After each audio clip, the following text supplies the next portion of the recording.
Hello, everyone. Give me just a second. Just need to let everybody know that we're live.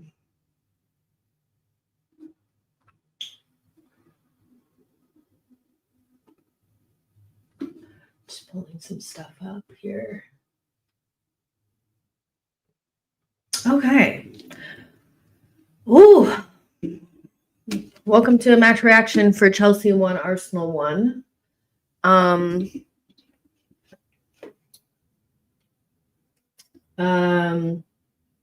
Not our worst performance, but definitely not the result that we needed.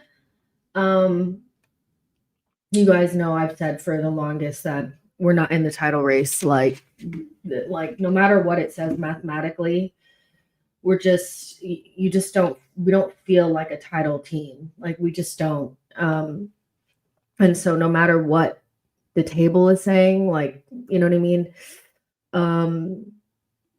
I don't really care. When you look like a title winning side, and we haven't looked like one in 2 seasons. So there were some slight positives that we'll go over. And again, like I said, like it wasn't the worst performance, but it definitely is still low. And I'm feeling like what we do with all of the opposition now is we play to whatever level they're at. So we played to Chelsea's level. There was no real difference between the two of us. And I don't even think that Chelsea were that good. I thought their final ball was really poor.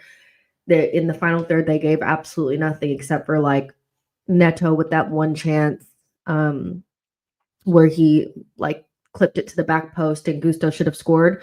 Other than that, I really didn't feel like Chelsea were that threatening. I just think that like wherever our opposition is, we lower our level to them.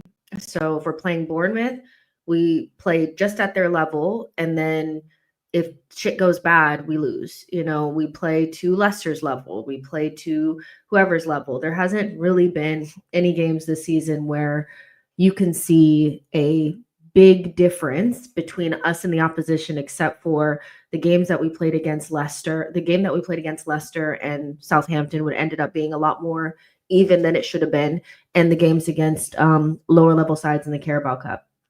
So yeah, I mean, we basically just played an even game, played a very even game. There wasn't much in it. Both teams struggled to really create anything of any true value, and the chances that we got, we just like scuffed them, which is not really surprising because we're not particularly clinical like at all. So yeah, there's just I just seen a clip of Saka when he crossed that ball in and Marino missed it, and he said, "How have you not scored?" Well, Saka, the reason why they haven't scored is because we don't have goal scorers in our team. But yeah, make sure you guys are liking the video, subscribing to the channel.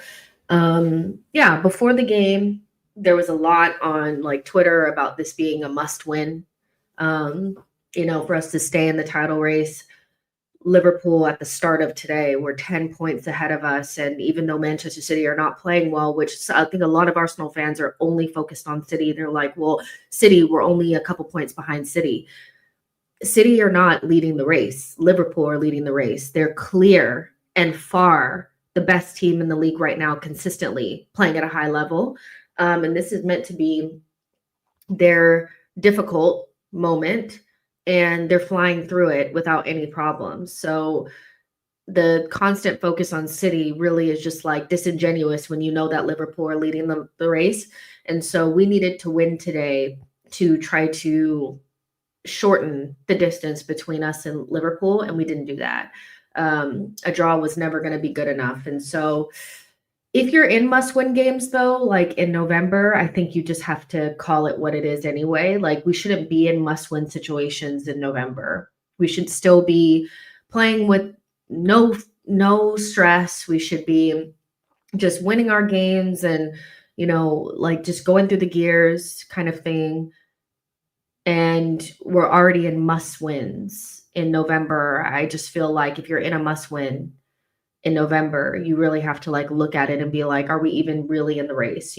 But we didn't play terrible. Like we weren't horrendous against Inter, but I just feel like the level that we're playing at, even if like the difference between how we played against Bournemouth and how we played today is much different, it's just still not good enough. So why are we pretending like, oh, but it wasn't that bad? It was. For a team that's supposed to be in the title race, that was not a good performance today. No cutting edge, slow passing. The goal that we conceded was so amateur level. It was just, and there were so many times on that side that Timber and Martinelli just let them cross the ball in. There was like no pressure on the ball. Then when Pedro Neto scores, it comes from that exact same side. Kai Havertz is nowhere to be found. He just lets Pedro Neto run right around him.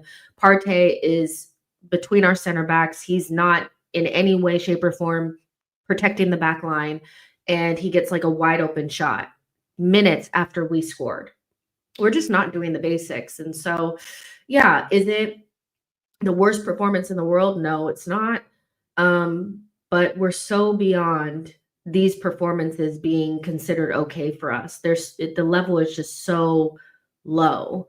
So I just, subs are coming in and, like what was like Jesus did nothing when he came on, by the way. Like he was horrific. He offered absolutely nothing. And even though Saka had a difficult time against Cucurella, at least he was giving us threat. The minor little threat that we were having, Jesus didn't do anything. Trossard, he wasn't horrendous, but obviously you have that ending shot, which I think all of Arsenal Twitter have decided that Trossard lost that game for us because he hit the ball and it went wide and Havertz was right there. Havertz, like, I just think everybody is laughable at this point. The idea that Havertz would have just like definitely got that ball in the back of the net, it's kind of funny, but Trossard is the main person, the main scapegoat right now. So he's the problem, but he only came in for the last like 20 minutes of the game. So yeah. But he came on, he missed that chance. And then the other one that went high, but it was offside anyway. Moreno actually came on, and this chance that I'm looking at right now, where it's like right after he came on in about the 72nd minute, that has to be a goal. But there was also a cross in.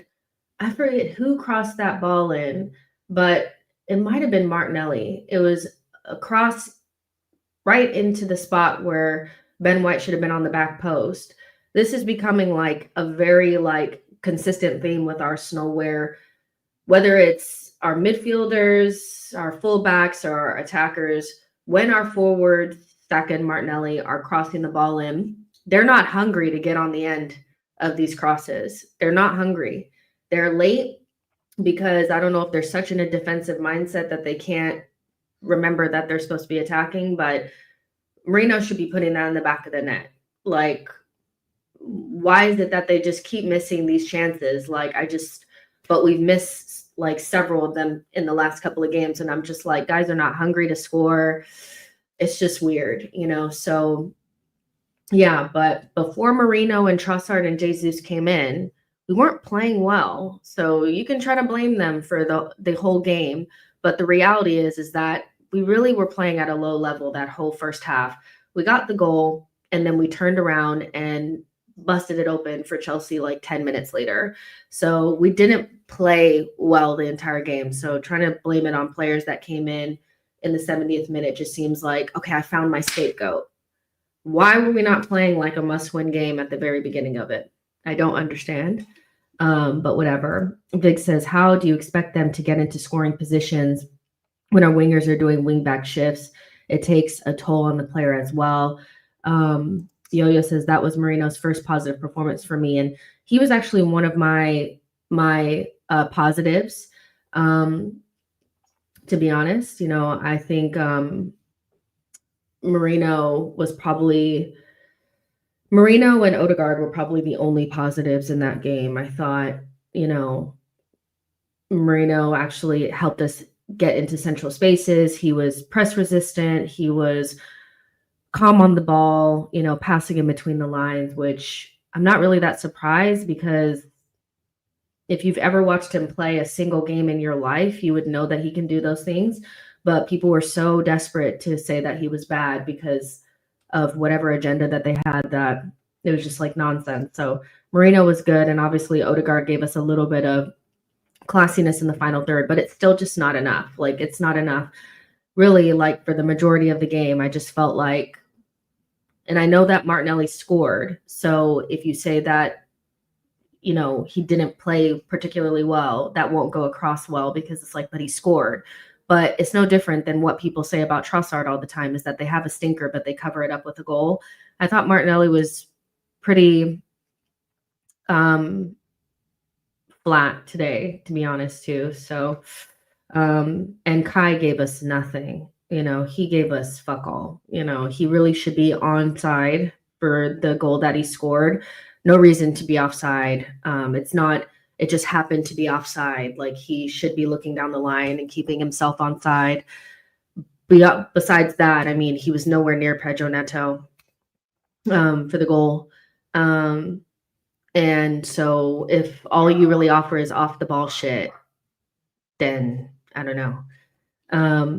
I don't know. It's like picking through a bag full of, like, bad apples and trying to find the least rotten one. This performance wasn't awful, but it's just not good enough to be sitting around and pretending like, yeah, guys, we're making strides. Like, we are out of the title race in November. I think, like, we dropped points against Chelsea. We dropped 2 points against Chelsea, Liverpool, and City. We have dropped points in our 6 out of our 9 games in the Prem. The 2 games that we had against lower level sides or relegation fodder, we made those hard work. So it's like, you look at this performance and it's just like, you just kind of had to win, and you didn't do it. So yeah, I mean, it is what it is, Chosen One says Marino should have tapped in Saka's pass, but honestly, a DM shouldn't be making that run. Can't even blame Saka and Nelly, to be honest. They created moments, Odegaard as well. And we're kind of at the point now where, our forwards are creating chances for suboptimal options. There are times where our left back is made to be our number 10 and to dribble through the entire team and create something. And so, if you put the ball in for Marino and he doesn't score, I'm just like, it's that ball should be getting passed into a striker. And if any of those passes, the one at the very end from Saliba, the one from Saka, maybe even the slip ball into Kai Havertz, if any of those are to, like, a true striker, maybe we score one of those goals, so it's just kind of like, whatever. Like, if you want to blame the whole game on Marino not scoring a goal in the 72nd minute, then, have at it. I don't give a fuck. Yo-Yo says the difference between Pedro Neto and Martinelli today is why we lost patience with the Brazilian. However, that's more on Arteta and Edu. I said it in my group chat. I was like, Pedro Neto, and like, the thing again, people be like, well, Martinelli did score a goal. The differences in their performances was, like, stark, though. And part of that is because the setup is horrendous. You have, like, 3 right footers on the left-hand side. It's going to be a difficult day for the winger. But just in general, like, Pedro Neto is so much more refined in the way that he plays. And, he just has more in his game than Martinelli does. And so I'm hoping that this goal gives Martinelli confidence, but I don't even know if it's just about confidence at this point. I just feel like we missed a trick in the summer, getting another winger and getting a striker, and we're paying for it day in and day out. Day in and day out, we're paying for the sins of the summer, so it's like Martinelli can get as much confidence as he wants. I just still think that, like, it's just too much, Let's see. Abby says Arteta, just go with Edu, take Kroenke with you. Chosen One says, honestly, I think the team created enough moments to win, just can't let Neto do that. I mean, the goals that we've been letting in this season are incredibly soft. And I just don't think the players have another season of lockdown defense in them. I think the first season that we challenged, we did let in soft goals because, I mean, a lot of those were like individual mistakes, but for the most part, there were so many games where like Saliba and Gabriel like saved us. You know, even Ramsdale saved us a lot in that season, especially at the beginning. Then you had last season where it was like you had to keep a clean sheet or we may not win because our attack was so unpredictable. And then now you're going into another season where you probably have to be even more shut down because you really don't know what your attack is going to be like. And I just don't think they have it in them. Plus, like I've always said, and I know people don't want to hear it, but whenever you add Partey into the mix, you instantly are less sturdy at the back. He doesn't protect the back line the way that Declan does. So naturally, you give up more chances. He had a hard time in those first 20 minutes figuring out where Palmer was. You know, and that's just how it is, you know. So, but his lack of defensive awareness has usually, when he's playing well, is like kind of evened out by his passing in between the lines and stuff like that and being good on the ball. And today we didn't really see a lot of that. So, yeah. You tell me if it was worth it. Kim D says Partey can't do Rice job. Sorry. I mean, I personally, you guys know, I feel like the way forward is Marino at left 8, Rice in the 6, so we can actually stop conceding goals, and Martin Odegaard. But some people feel like there's not a world without Partey playing in our midfield, and it just is what it is at this stage. Like, whatever. Kevo says, honestly, Jess, I feel let down by Raya today. He only had one thing to do today, and he flopped. Happy Martinelli got his goal. If you're blaming Raya for that goal, then I don't know what to tell you. What was Raya meant to do? They let him shoot like freely. Like, what was he meant to do? It wasn't a slow roller. It wasn't the type of shot that Ramsdale lets in. It was, first of all, like, I actually think like Gabriel was blocking Raya, and so he couldn't really see. And then again, there was no pressure on the ball. So I kind of get what you're saying. And it's easy to blame the goalkeeper. Like, you should have just kept it out. But I think Raya's done a good job this season of keeping us even moderately in the title race. You know, he's done quite a bit this season already to keep it from being super embarrassing. So even if, you know, he conceded this goal and you're blaming it all on him, like, allow it. You know, allow it. We get spanked against Aston Villa if he doesn't save our asses in that game. We lose to Atalanta if he doesn't save that penalty. So allow it, you know. Strange, you know, blaming Raya, and Raya being short had nothing to do with him collecting all those crosses that were we weren't even blocking the crosses or trying to. So he actually did a really good job claiming crosses. It was a uncontested shot from like right outside the box that nobody decided to even try to keep Neto from shooting. So I'm struggling to figure out what Raya was meant to do there, but I get that a lot of people want to blame Raya for something, but I think you can allow him after, you know, Aston Villa and Atalanta and those earlier games, Wolves, where he kept it cute for us for a while. Maybe everybody else should do their fucking job. Brian, thank you so much for your super chat. Says everyone on the team has 1,000-mile stare. We could look like the Walking Dead. The team is desperate for reinforcements, but the window is closed. You know, like, the window is closed. Like, as much as people are talking about January, which is, I don't know why people are talking about January. We must get an attacker in January. We must do this in January. Who gives a fuck? You know, it's like, it's over now. Like, you can't, you had the whole summer to get this done. And honestly, the clips are like the little reports that came out after Edu left. They were saying that Edu was frustrated because Inaki, Kanya, and Arteta were desperate to buy that backup goalkeeper. And so the majority of our summer was built around Edu spending loads of time in Spain trying to get a backup goalkeeper, and it ended up not working. And so then he ended up getting Neto as a backup who was cup tied because that's all he could do at the last minute. And we wouldn't have even gotten Calafiori if Real Madrid had not shown interest. So it was very much giving unseriousness. Our biggest signing was a left back, and we wouldn't have even got that done if Real Madrid didn't show any interest, because Arsenal were desperate to just get sales in, they weren't even remotely interested in bringing in top level talent this summer.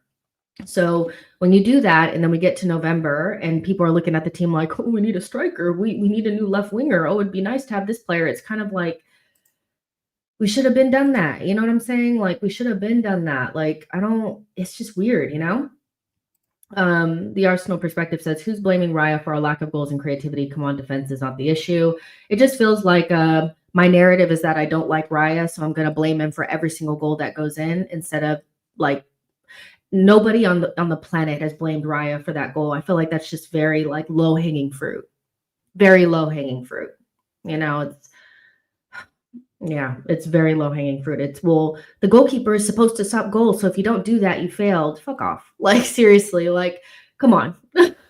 Anton Den says Arteta would have a hard time getting money from the Cronkies with all these flops and no progress. Shamaria says they fucked up our biggest window. City are there for the taking now, and we won't capitalize. I mean, when Liverpool have the league wrapped up in January, it's going to be very, very, like, there's going to be some nasty conversations, and I will not be there because, you know, I've been yelled at way too much over the last couple of months about being upset about the window. How could you be upset? You know, saying that we don't score enough goals and we're not dangerous and our attack is like probably 5th or 6th best in the league. We scored 91 goals. Like, I don't have time, guys. Like, seriously, anybody could have seen this coming a mile away, you know?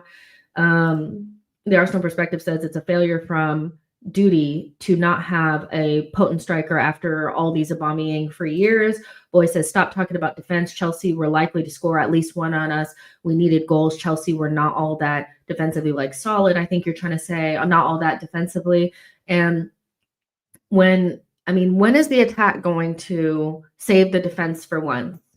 You know, I just feel like, how many times does Raya need to save us? How many times does Saliba and Gabriel need to save us? They look fucking tired, honestly, because not only are they required to keep the ball from the back of the net, because if we don't get a clean sheet, we're probably not going to win the game.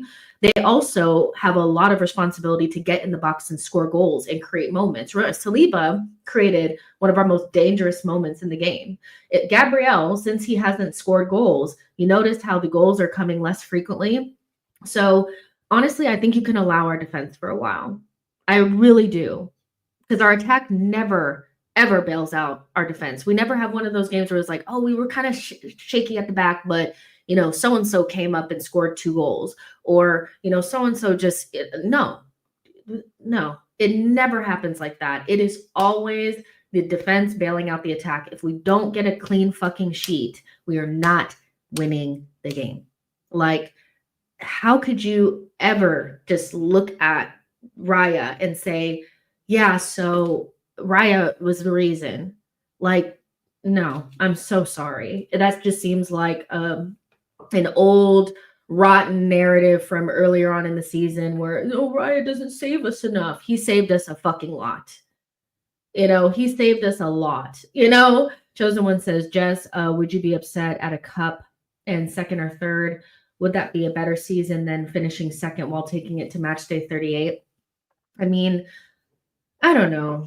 I think we need to win a cup, but I could just see us kind of slipping away throughout the season, because they know they have to know deep down that the title is done. They have done so much damage to our title race already that it's done. Anybody with half a brain knows it's over. Like, let's be so fucking for real. I don't know how all the spreadsheet warriors can actually sit there and pretend like the only team that's ever bottled a lead the way that Liverpool has right now is us. So it's probably not going to ever happen again. And the only team that I could actually see winning the league, if Liverpool don't, is City, because they have the ability to string together the type of results that we would need at the back end of the season to win the league. So it's over. So from here, it is just a cup and maybe 3rd, but we're going to struggle even to get top 4 at this stage, because there's not a lot of difference. We look like a top 4 scrap team. The way that the game went today, these are the types of games that I used to watch like Chelsea and Man United play and be like, God, the level was so low. Like the level of quality was so bad. These teams are just who could be less shit from now until the end of the season. And that's how we look. We are in a top 4 scrap. So make top 4 and see where we're at. But I don't know how anybody can watch us now and just be like, yeah, we still have a chance. Like, I just don't see it, but whatever. Aha says, hey, Jess, Marino in his 20-minute cameo today. We better with a midfield combined today. Thought Saliba stood out of the starters. Overall, an even game. Bad result considering the context. Definitely a bad result considering the context. It needed to be a win.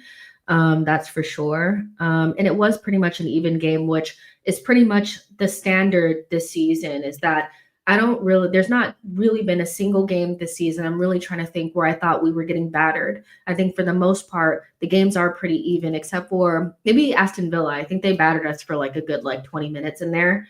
But for the most part, we go to the level of whatever team we're playing. Like we'd either lift the level like we did against City. I know that we were a man down, but we at least met them to a certain point where we were giving the effort and whatever required to get the draw.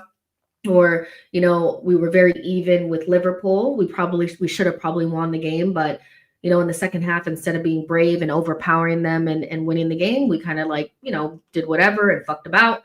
And then today we played to Chelsea's level. So it really just depends on who we're playing. We play Bournemouth, we lower ourselves to their level, because that game was pretty much even the entire time, even with us having a man down, but they just ended up getting the goal and we couldn't respond, So yeah, it was a pretty even game. I don't think Chelsea were very good, but at the same time, you don't need to be good to get a result against us right now. You really don't. You just need to wait for us to fall asleep for 1 second, and you're going to know that we only have 1 goal in us. So, Saliba wasn't bad. Saliba was pretty good. But I mean, the performance from our attackers is just so incredibly flat, so it needs to be looked at. And Arteta rolling around on the ground at the end of the game because of that last minute action. I just hate that every time we have to speak about it, there's always these fine margins that he can play on. He can always be like, well, if we just scored that last chance, then we would have won the game. It was just so close and we just need to be just a little bit better. And no one wants to win more than me. And, I love these players more than everybody. Sometimes as much as this is going to sound really bad, but unless we get absolutely battered, the conversation never gets to where it needs to go because Arteta can always blame it on the margins. And all of our games are on the margins right now because we're playing at whatever team that we're playing's level. We drop it or we lift, so he's always going to be able to play on the margins, but we never get to talk about why we're in this position anyway. Why are we in a position where it's always just one chance? And if we had just scored that one chance, if Kai or Saliba would have put that chance away against Inter, why is it that we have 1 and 2 chances? Why is that? And it doesn't matter if we're home or away or whatever. It's 1 or 2 fucking chances. 1 or 2 fucking chances. We should be so much better than this. And the edge that we had over certain teams is just gone because we're too afraid to play a better level of football than the opposition because we're so afraid to concede. Arteta has these boys scared to death to concede. So we just drop the level to a defensive kind of rigid style. We only attack with a couple of players, but we still concede. So I just think Arteta needs to get it together, to be honest. Aha says, not sure what you watch, mate, but Marino had some good involvements today. Yeah, anybody saying that Marino didn't play well today it's just a stale narrative from a couple of days ago. He was good today. Anybody that actually watched it with their own eyes could see that he was good today. He's never been a bad player. You just didn't give him a chance because you don't want Partey to be dropped. Your narrative is so obvious. Yo-Yo says, seeing Odegaard start today really angered me. Waneri should have been featured every Prem game off of the bench minimum while the captain was out. We saw Pep Klopp fight last season while blooding in the youth. Honestly, Arteta was just waiting for Arteta was just waiting for Odegaard to get back. He had no intention of actually playing Nwaneri in this period of time. You know, he thought he could get away with it, and it backfired on him massively.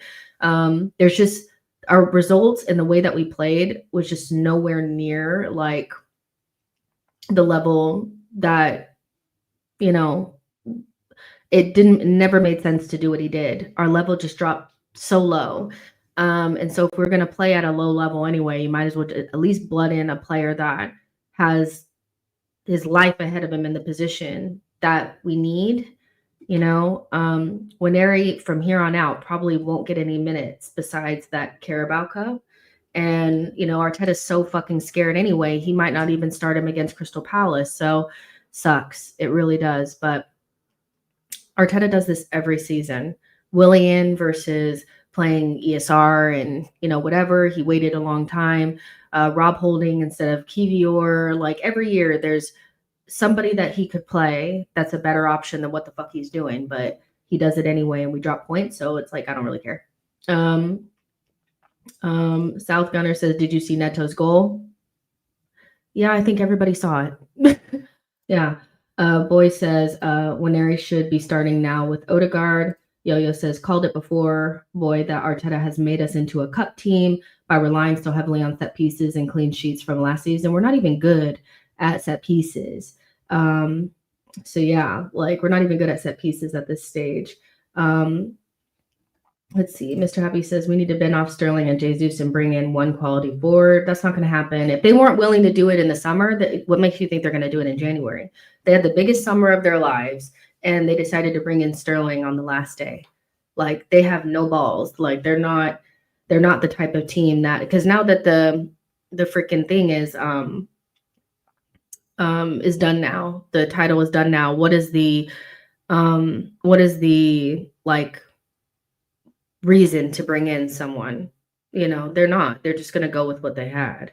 Nasai says Rice has been poor this season for me. I don't think he's an 8 or a 6. It's becoming a big problem. Did we sign him for set pieces only? By the way, I don't want to read that because I don't care. But listen, Rice, I don't know why he's always the focus. But fair enough. I do think that people are disingenuous. He was not bad today, and he's playing with a fucking broken toe. Like, give him a break. And again, you guys said that as long as Partey played in the 6, we would be so good, and we weren't. So is it Rice or is it Partey? Like, who's the one that's not doing the job? Because even when Rice didn't play against Inter, we weren't good. So it's like, you know, it's like, get it together. Kevo says, I'm better off watching rugby than this useless team. These players fooled us at the end of last season. I fell for it thinking that they cared. Bunch of bottle jobs. Interesting that people are really blaming all of the players. I think, you know, the players need to be better, but at the same time, like, I still feel like people are letting Arteta off the hook. Genuinely. Like, I really think that they're leaving him off. You know, it's always about the low-hanging fruit. It's whatever player missed that last chance, or, you know, who, you know, it's like, oh, but Raya should have saved a shot. Like, we shouldn't be playing at this low level at this stage. There should be a bigger gap between us and Chelsea. There should be a really big gap between us and Bournemouth. We should be playing at a much higher level against City. We should actually be going toe-to-toe. This is not just about the players not caring. They're probably fatigued from playing this shit-ass football. Like, honestly, he's not getting anywhere near as much as he could with this group, because we know with this group they can play much better. We've seen in 2 seasons, at the back end of last season in 2022, 2023, even without a real striker, even without certain players in our team, we can play at a much higher level. So if he's not even getting that out of this team, I'm sorry, got to look at Mikel. I think you're letting him off the hook so much. It's just so, yeah, it's just nonsense. Yo-Yo says, we needed Edu to protect Arsenal from Arteta, and he failed to do so. We have a talented coach, but he's all theory-based and has repeated similar mistakes each season. Sib says, I think Rice needs to go back to the 6. He helps the defense. Yeah, I mean, listen, we weren't giving up these goals when he was in the 6. As bad as we were at the beginning of last season, we were nowhere near as bad as we are this season with him in the 6. I mean, everybody acted like that was the main issue last season, was we just couldn't play with Rice in the 6. Well, we weren't giving up the goals that we're giving up now. We weren't as soft as we were. We look better than Sheffield. We could actually batter a Sheffield team at home. So Rice just needs to play the position that he's meant to play. So I get that it's like always like Rice's fault, like, whatever, but he didn't play for like what, the last 20 minutes. He didn't play against Inter, and people blamed him for that game too. I mean, when do you guys get tired of blaming people even if they're not on the field? Like, I don't get it. Jonathan says, I don't blame Saka and Saliba if they leave. This is some horrible football to play. Burmese says, I'm hoping that the fluidity will return with Odie back. Jonathan says, we let him off the hook because we know he ain't getting sacked soon. Boy says, Marino is a Jorginho replacement. Rice is a Partey replacement. The sooner we get to this, the better. Like, I can't wait for us to get to this. And we played like that against Liverpool, and that was probably our best football that we played all season, was Rice in the 6 and Marino in the left 8. But nobody wants to hear it because it's just agenda. Like, Player FC is just so rife in this fan base. Like, it's just weird. But when we finally get to that, we will be free. We will be free. Aha says, before the October international break, you could say we had a decent start to the season, but now before this November one, it's a poor start to the season. I think the problem is that the performances never added up to the performances didn't add up to the results that we were getting. So anybody could have seen this happening. Even when we were beating Aston Villa and Tottenham, those performances were really poor. It was, so, like, we were never good this season. It was always just on a knife's edge, barely beating Leicester, barely beating Southampton. Everybody decided that was just normal. It's not normal. It's not normal to have no good performances from minute 1 to minute 90 in November. So I don't know what to tell you. It's just, we haven't been good all season if you're actually watching the games. Anton Dunn says, Waneri offers far more of a goal threat than Odie, in my opinion. It just, honestly, like, even if Waneri does offer a better goal threat, you have to play Odegaard. When will the like fans realize that, like, we're not good without Odegaard? We're not. Like, today was still stinky, but we can't press without him. We can't build without him. He's more of a critical player than people give him credit for. So it's not Ethan versus Odegaard. It's, are you going to add Ethan to Odegaard? There's no world where Odegaard should not be one of our critical main players in this team.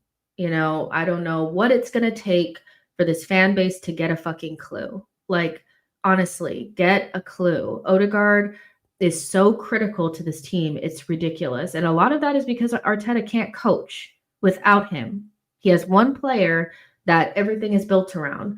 But Ethan, it's either Ethan plus Odegaard. It'll never be Odegaard versus Ethan. It will never be that. Not with him at 17 and Odegaard the captain at 26. It just will never. So it's either Odegaard and Ethan or Odegaard. Like, I don't know, like, when people will get a clue. Watching today was still tough, but at least we had some finesse, and Ethan may be a bigger goal threat, but I think that just speaks to the type of football that we're playing. And Odegaard's, like, development as a player is not KDB. As much as people are like, we need our own KDB. Like, I'm sorry, but one, he's a one-of-one type of player. You're never going to find someone else that's just like KDB. Could we use somebody with a bigger goal threat on the other side? Absolutely, we could. But there's no world where Odegaard is not one of our most critical and important players. So if you want to add more of a goal threat to the team, one, how about you get a fucking striker? Let's start fucking there, or get another winger that can shoot it away from the goalkeeper. Let's start there. Then if you want to add another goal threat, add it on the other side, on the left-hand side. But I don't want to watch another fucking game without Martin Odegaard in that team. The amount of people that tried to make him their whole personality, hating Odegaard, their personality, it just was so dumb. Because, and I'm not saying you're exactly doing that, but it's like, how do we get into Odegaard is less of a goal threat than Waneri after we watched what the fuck we watched? Waneri is a better goal threat than Kai fucking Havertz. Waneri is a better goal threat than Jay's fucking Zeus, you know? So, like, Odegaard is to me protected. Like, he is so protected, it's ridiculous. Like, sorry, but when people were saying that we were better without him, I was like, I'm so sorry, but that shows the lowest of low IQ. I'm so sorry. We were ass without him. They thought because we were like had a lot of goal threat against Leicester City at home that we were better without him, and he wasn't blocking Saka anymore. Oh my god. That was fucking hilarious. Boy says Odegaard is quintessential to anything working with this team. Saliba can be replaced with an organized defense. Ben says the pace of our play is so slow. It's walking football most of the time. You know what's interesting? And somebody tweeted about that. They were like, the thing that made us special was the quick way in which we passed. Like that we had a clip that went around like 2 or 3 years ago about us away at Chelsea. And it was a 1-0 game. But we totally dominated. They had like nothing in that game. But the clip was of us like passing it really quickly. You know, it was like very like doom, one touch passing. That's gone. And I don't think it's because the players can't do it. There are other coaches that have less talent in their team that can get their players to play a better brand of football than what Arteta has us playing now. The idea that like Marino can't one touch pass and he's fucking Spanish, give your head a fucking wobble. Go see, a doctor. Be fucking for real. Mikel, I'm sorry, has coached such poor football. He doesn't want us to take one touches because I think he's afraid that if we lose the ball, we'll be in trouble. He wants us to take those additional touches and go backwards and sideways because he's afraid that we'll concede. The idea that these players cannot play a better brand of football is giving Arteta way too much credit. Way too much credit. To me, this is all on Mikel. This is all on Mikel. I'm sorry. It's ridiculous. MV says, I don't think you played to CFC's level. If anything, this game has shown the league has gotten tougher. 3rd to 13th is separated by 3 points. So the difference in the team is smaller now than it was last season. I mean, I don't think Chelsea really did much in the game, to be honest. I actually think that if you look at probably the chances, we probably had better chances than them. And so, yeah, the gap has definitely gotten smaller. But the idea that we didn't play to their level is strange because if they played better than us, why didn't they create more? They didn't really create that much. Besides the Gusto chance, what did they really create? So I don't know what you mean.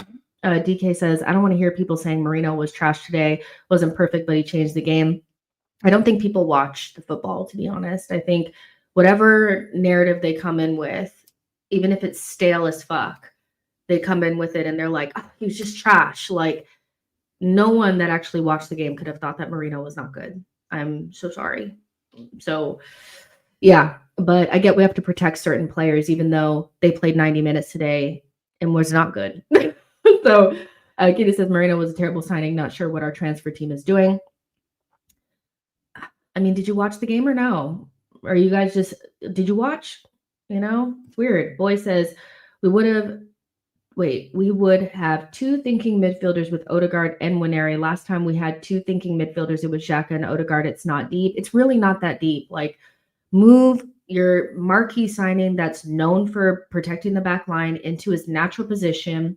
Stop playing this overcomplicated where your left back has to be, create for you. If you have 2 more creative midfielders, one on the left and one on the right, then you don't need the base of your midfield to be somebody that has to build up, and if Partey could build up by himself, why do we still need Timber inverting and doing all the work? We just need to bin off this whole left back as the inverting and our number 6 has to be a regista. Just play the 6 in his natural position, play 2 attacking midfielders in Waneri and Odegaard, or play Odegaard and Marino and just move on. And just move on from this bullshit. It doesn't work. Stupid. Yo-Yo says, I said before the season started that the league has gone down another league based off of the managers in it. I said before the season started that the league has gone down another league based off of the managers in it. You mean like the managers in this league aren't as good as the managers in another league? Just wanted to clarify. Mata says, I honestly thought our midfield looked pretty good throughout the game with and without Marino. Midfield wasn't actually the problem today. But yeah, I think to be honest, like our attack offers nothing. Blaze says people already starting hating Marino. I feel like the funny thing is like they wanted to hate Marino so badly because they don't want to see Rice, Marino, and Odegaard because that would mean that Partey would be dropped. So they decided that he was a bad signing before he even signed. And then he played well today. But instead of just saying, you know what, he played well today, I'm probably not, I'm still not sold on him, but he did play well today. They're lying. And it's like weird. Even when I don't like Partey and I think we should drop him like instantly. But when he was playing well, I said he played well, but I don't even think the other side can do it. I don't think they can do it. Yeah, so Boy says Odegaard, Waneri, and Marino Partey is probably the smartest midfield, excluding Jorginho. Rice, not that smart, a midfielder, but he works very hard, lets our attackers work and less defense. And if that's what you actually want, if you want a team that, the attackers just attack and the defenders defend and you want a simpler style, then you should actually want Rice to play. Because the way that we play now requires the six and the left backs and the right backs to do so much more than what they need to do. If you have two really good center backs and, Rice doing what he's supposed to be doing, then you just allow other people to do their job. And I feel like that's really what I want is, to be honest, I just want us to go to a simpler style. I think we're making it harder than what we need to. Errol says, hello, Jess. I think if we scored in the last minute, it's probably offside. I think Saliba's offside, but I think people want Saliba to be onside. Like you look at so many angles, Saliba looks very offside. But I think the problem is that people want Trossard to be the person that it fucked up. So it's like Saliba has to be onside so that they can say that he fucked it up. To be honest, like, I don't know. Karen says, your team is mentally exhausted after chasing City to the limits for 2 consecutive seasons. Give them a break. You're Premier League. The Premier League is cruel. You guys need to get behind them for the Christmas break. I would understand that more if Arteta's not actively working against us to make it harder than what it needs to be. I think two things can be true at the same time. That the team is probably mentally exhausted, but the manager's doing nothing to alleviate that. I think if you bring in higher quality players, elite players in attack in the summer like you were supposed to, then it would take some of the emphasis and the responsibility away from players that are mentally fatigued. Like there are some players in our team, like Odegaard and Saka in particular, that have actually been in the title race 3 years.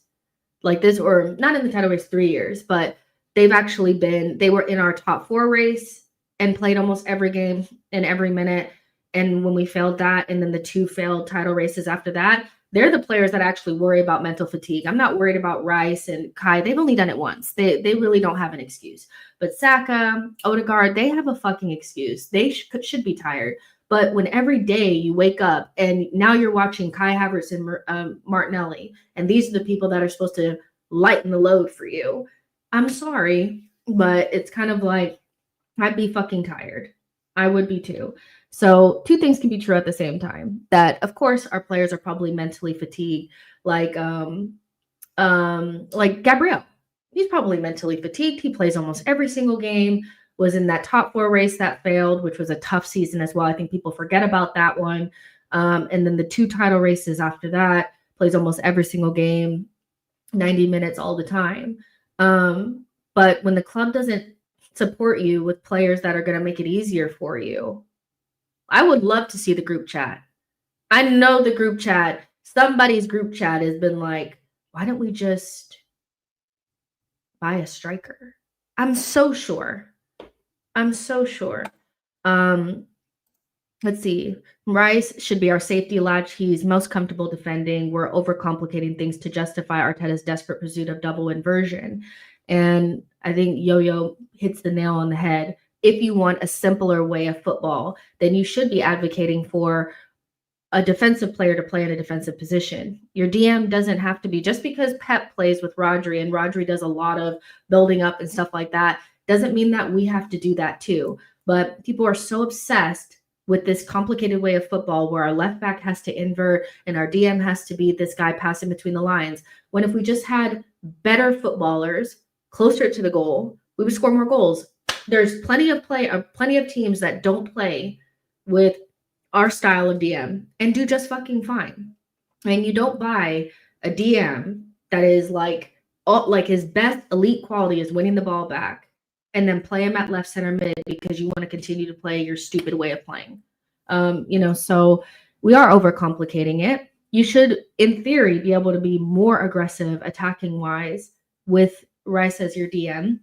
But Arteta just can't get over the left center mid being this floater, not involved in build up, weird style, like midfielder that doesn't really exist because he's so obsessed with the left back being another midfielder. And if you would just let that shit go, I just feel like we would play so much better. It's so strange to watch. And people pretending like that's kind of like the only way that we could play is ridiculous. Levon says, crucial point in Arteta's managerial career, he needs to adapt. Ancelotti would do so much better with this group. Funny, it's like Liverpool played a high quality level of football with Fabinho in their team, and Fabinho was not a fucking regista. So I don't know why Arsenal fans are like obsessed with this idea that they have to be this breaking the lines. Fabinho wasn't breaking nothing but ankles. Okay, so I don't know why you guys are so obsessed with playing City's way. Like, I don't get it. Baran says, chasing City for 2 seasons is mentally exhausting, just like Liverpool when we dropped off in 2020-2021 season. Fair enough, Victor says, we've been behind them for 3 years now, though. The manager and the team have to show more. We can't put it on the fans. There are people who haven't seen Arsenal win for 20 plus years, so it's fair to be tired. And the thing is, like, a lot of Arsenal fans blame other fans for this. And I get it to a certain extent because they're like, well, you're accepting mediocrity. But to be honest, like, I'm not accepting any of the weird Arsenal fans online that are trying to make it seem like, well, the fans just need to support. I just feel like the players and the manager need to rise to the occasion and give the fans something to believe in. You can't blame the fans for being traumatized by this team. There is a period of time where this team wasn't traumatizing. It was kind of like whatever, but a failed top 4 attempt, that was pretty traumatizing because of the way that it ended, the Newcastle and Spurs game. That was terrible. Then you bottle it from like basically nowhere. That was the year to win the title. Then last season, you start off terrible. And then, you lose it by 2 points. You can't beat Emery's side. Like, at some stage, I think the players and the manager need to show up. I think blaming other fans just gets a little tiring at some point. Like, I'm looking right at the manager, like, what are you doing? Like, I'm not looking at, I know people want it to be AFT. Like, when people were blaming AFTV for the demise of the club, I was like, you guys are so fucking deluded. Of course, some of their content was very like toxic at the time, but they wouldn't have a toxic fucking channel if, at the time, they wouldn't have a toxic fucking channel if we were winning fucking games. So that's what it's the chicken or the egg. They're trying to make it seem like if the fans get positive, then the players will play good. How about they play good and then the fans will get positive? How about that? Like, it's always the fans. Like, what? The fans aren't the reason, Keenan says, Kai, Martinelli, Marino, Trossard are all solid depth players. We need to bring in starters ahead of all of them. Jesus just needs to go. Listen, I don't think Marino is as bad as what people are saying. I feel like people are being disingenuous. Putting that aside, we needed a much bigger midfield signing in the summer, and we also needed a starting striker, and we also needed a starting left winger. And people are always, talking about the depth, the bench, the depth, the bench. I'm like, I don't even know how we can get to the bench if we don't finish the starting 11. And I know Boy is going to be like, you never have a finished starting 11.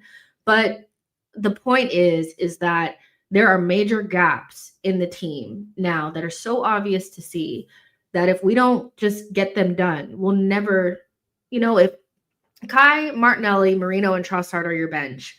I think you're much happier than those being guys that you're relying on to start. You know?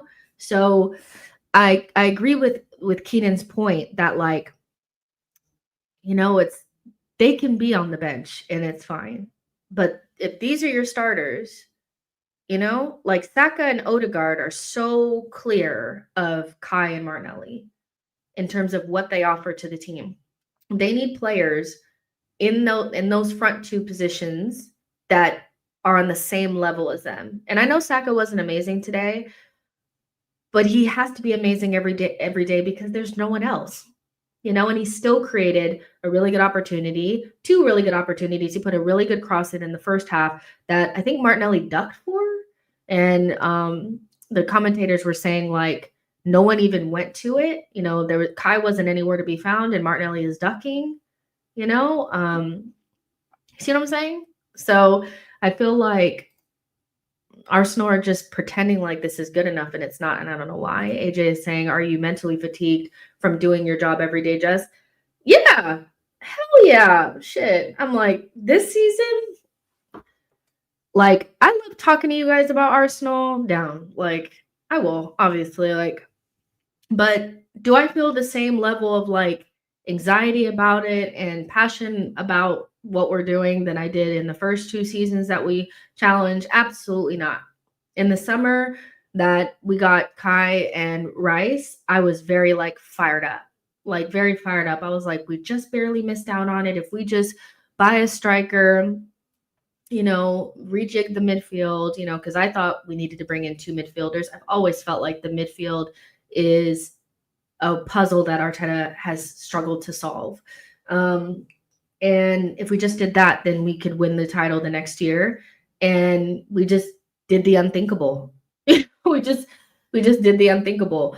And so every window that goes by and every season that goes by, it just gets so much harder to get up for it. And I know that the players probably feel similarly, but I can't go on the pitch and change it. I can't go out there and get those goals and those wins, so it is more up to the players than anyone else. And I know they need support from the fans, but they need to prove the fans wrong sometimes. I feel like they actively prove the negative fans right all the time. And it's just whatever. I just we need to switch things up. Boy says the worst thing that could have happened was for people to actually convince themselves that Havertz is a striker. Tony, we need to go for the Carabao Cup. It may be a tin pot, but we need to win something. A long journey starts with one step. I'll tell you one thing. When those United fans won that Carabao Cup and they came in third, they were a lot happier than I was at the end of that season when we came in second and we bottled the league. Even though I do think that domestic trophies and small trophies can paper over the cracks, this team just needs to learn how to win and stop being nearly men. We're getting into the nearly men where, yeah, they're a good team, but do they really have the personality to get over the line? Even a Carabao Cup could help that. I think this team is really lacking that get it over the line. And so we're not going to get the title over the line. But at the very least, if you can get an FA Cup or a Carabao Cup, I do think that could help, because I'll tell you one thing. When Man United get into a cup competition, they always think they can win it. They always think they can win it because no matter what's going on, they know that they can get to that next round. They have a little bit of that, like, arrogance and a little bit of that judge. It's like, we don't have that. And I think you can start building it even with a small cup, but we think we're too good for that shit. And we're like, but the Premier League, well, look where that's fucking got you. 5 years without a trophy, 4 years without a trophy, and looking like you're going to go another season. So I know it's a tin pot, but give me that shit. Because I watched United fans after that Carabao Cup, and I was like, damn, they look fucking excited. Because it felt good to win something, to be the best at something once, So I don't know why people always are like, it's really hard to win the Premier League when you're not the best team in the league. And we haven't been the best team in the league anytime that we've challenged. So it's always going to be like next to impossible to win the league. But you don't have to be the best team to win a cup, and you just can't keep not getting anything, So the best that we can do right now is to focus on cups. We're not going to win the Champions League either because, like, we're not going to win the Champions League. So focus on the domestic. Victor says, genuinely no excuse for us not making it to the Carabao Cup final at the very least. We've had the best run of everyone. If we go out early, questions need to be asked. And if Arteta goes into that next round against Crystal Palace like, a scared child and doesn't start Winery after he's one of the main ones that got us to this stage, I will not be there. Karen says, do you guys see what's happening to City this season as well? It's not easy to keep up the same levels each season, a blip, and there is a team to take advantage of it. Yeah. Victor says, genuinely no excuse. Oh yeah, I read this one. Candace says, are you doing the player ratings? Yeah, we'll get to it. I think the player ratings are going to take 5 minutes, so might as well have people get their feelings out. The player ratings are what they are. Most people are going to get a low fucking score, especially the attackers. And, our defenders will probably get decent scores. So, we know what it is. Yuri says, hi, Arteta should be sacked for Arsenal and Inzaghi should be appointed as the manager of Arsenal. Ray. Yeah, I mean, I think a lot of people will start asking more questions about Arteta after the season because there's nowhere really to hide. I think we're getting to the point now where there's no hiding, especially when you have the summer windows that you have. If they had went out there and they had gotten, like another really top quality midfielder and a striker or another winger, and we were not at the top of the table, we were still behind like Liverpool, I just think that people would have a lot more grace. But I just feel like the constant fuck ups in the windows that end up manifesting themselves in the season are just really, really hard to take. So yeah. Yeah. Let's see. Shamaria says, which is why I take a cup in third. Might as well. Blaze says, if Arsenal win the Carabao this season, does it really believe we're going to win the Premier League? I feel like that's not really what matters. I feel like you're missing the point. I think people want to undermine winning a domestic cup because they want to make a reason why it's okay for us not to win anything every single season. It's not going to change the overall status of the club because in years gone past, we won a FA Cup and then we're not even in the title race. That's beyond the point. The whole point of them winning a Carabao Cup or a FA Cup is for them. It's not to change the way people see Arsenal. It's for the players to learn how to win. That is what it is. So I just think that people are, one, trying to make a reason why it's okay for us not to win anything. Because, oh, well, we did that before. We won FA Cups and we didn't win leagues in ever. That didn't change anything. One, when you're in a title race and you're losing to the best team that we've ever seen in the Premier League, but you're also winning domestic cups and running them all the way to the last day of the season, that is a much different context to winning domestic cups than what the fuck we were doing under Wenger, which was 4th and nothing or 4th in an FA Cup.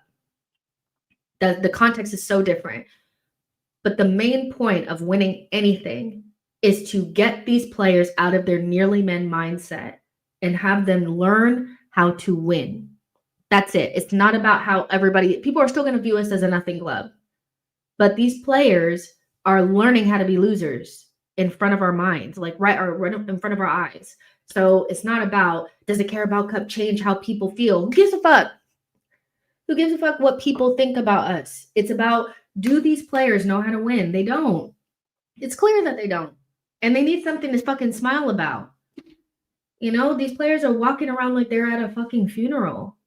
Arteta has totally sucked the life out of this group.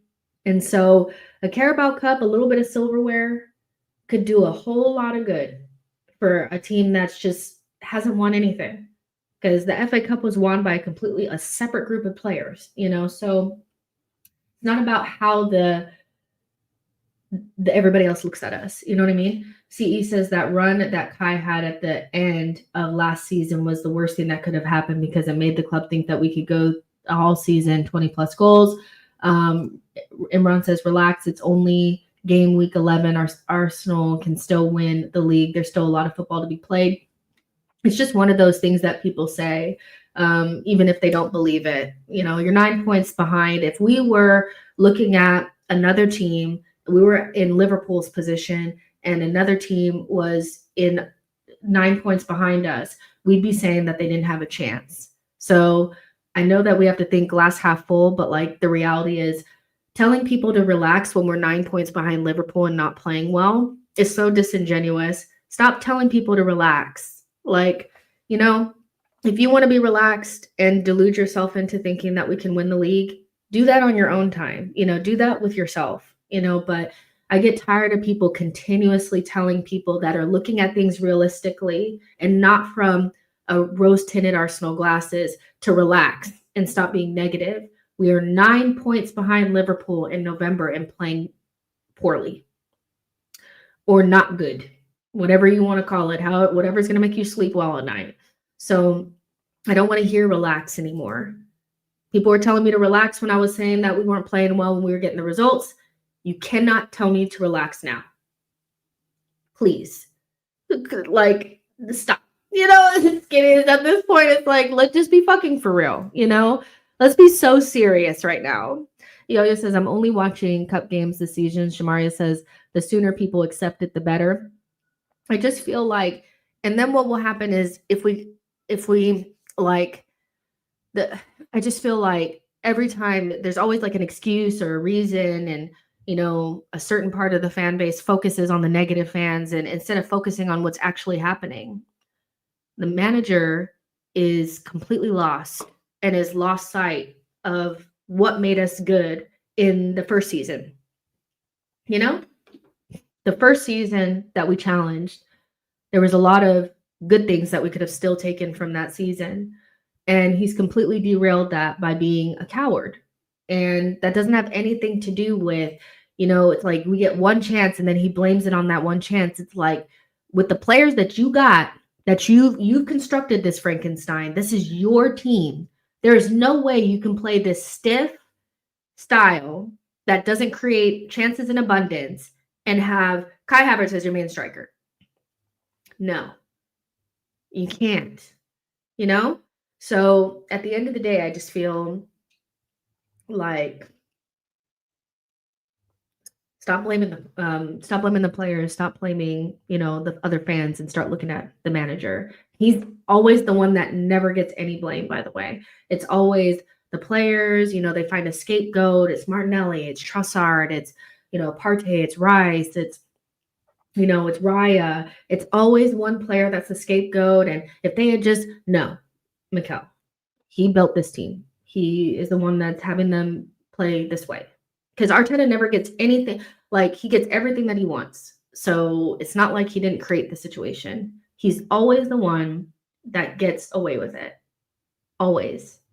So I'm not looking away from him this time, you guys. Like, seriously, he's coached us out of being a good team because he has them so scared to concede. And it's hard to watch. Well, he says, I think for now we need to stay humble, go game by game, and let's see what will happen in the end of the season. I want to see like what games do we have coming up? Because we have had a rough go of it. And I know that's what the club is saying too. Like, well, we had a hard beginning of the season. Right now, I think my concern is that you can say that we've had a tough go of it because we've had a lot of tough games early on in the season, especially away from home. We've already played Chelsea away from home. We've played City away from home. We've played Spurs and Aston Villa away from home. We've also played Liverpool at home. So we've had a lot of our like really tough games. But we've also found a way to make easy games hard. And what we haven't come up against yet is the tricky middle, the teams that shouldn't be as good as us, but what we're finding is that like when we played against Bournemouth, there wasn't a big gap in quality between us and Bournemouth. And I don't think it's because their players are just as good as ours. I think it's because we lower our level to whoever we're playing. And so coming up, we have Nottingham Forest, a team that, is on the same points as us. Played against Newcastle today, didn't look great, but is a team that will probably be looking at us like, okay, that's probably a team that we can get something from because we're not playing particularly well, and they have players that can hurt you. And we play them at home. Then we play against Sporting away from home. That can be anything. That could be anything. I'm like, whatever. I don't give a fuck. Like, just whatever's going to happen there because we're not going to win the Champions League. So, whatever happens there, just don't embarrass yourself. Then we have West Ham away, another team that's playing terrible. But when you're playing terribly, just wait for Arsenal to come into town because Newcastle were playing really poorly. We came into town and gave them points. Then we play Manchester United at home. I mean, you would think that we would beat them, but let's be real. They're on a new manager bounce. Almarine will be in the seat by then. And then we play Fulham away, another team that we should be better than, but is actually playing pretty well. So even though the run gets a little bit easier, we are, it could be anything. It genuinely could be anything. I can't put my finger on it. I think the run that, even when you get into like January, I don't see any runs where we had our easy run and we fucked it up. So I don't even know when it's meant to get easier, yeah. So probably looking forward to that West Ham game, but again, nothing is guaranteed with this Arsenal side. So yeah. At least there's an international break because we really need like a break. I need a break from them. Let's see. Shamara says the Fulhams and the Forests. Those are going to be difficult games for us. Kehinde says no easy game in the Prem anymore as a competitive league.